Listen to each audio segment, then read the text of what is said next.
Selamat datang semua ke channel aku dan juga aku punya TikTok. Hari ni kerja aku di kebun dan total video aku dekat kebun. Kerja-kerja yang aku buat hari ni adalah membaja pokok-pokok cempedak aku dekat kebun. Teknik pembajaan yang aku pakai ni tak ada orang lain pakai kecuali aku. Dan juga aku ada ajar orang lain untuk teknik pembajaan. Aku tabur baja CIRP. Selesai tabur baja, badan pun rasa panas, kita nak mencari. Masuk ke dalam hutan sikit untuk cari anak sungai. Aku redahlah semak belukar dan pokok-pokok sawit. Kat sini kena hati-hati kalau tak naya tercucuk duri sawit. Aku pun nyaris terjerombak. Dah jumpa pun anak sungai. Bolehlah mandi sikit untuk sejukkan badan yang tengah panas. Kita pun menyelusurilah anak sungai tali air ni untuk mencari tempat yang dalam sikit, baru boleh mandi. Spot yang dalam sikit pun dah jumpa, bolehlah nak mandi. Ada juga ikan-ikan kecil tebal sisik kat dalam sungai ni. Kita kemas dan bersihkan spot ni.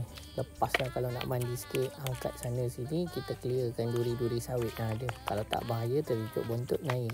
Marah bini aku kalau balik bang. Kuih-kuih sikit air yang keruh, ambil yang jernih. Air pun dah jernih, apalagi mandi. Spot mandi aku pun terlampau random. Lantaklah, yang penting boleh mandi santai-santai. Air tali air ni pun tak ada sejuk, tak ada panas. Dia suam-suam. Dah selesai mandi, kita naik lah. Kita tukar seluar, tukar baju. Dah, jom balik. Jangan lupa follow aku. Next video petualang yang akan datang. Bye.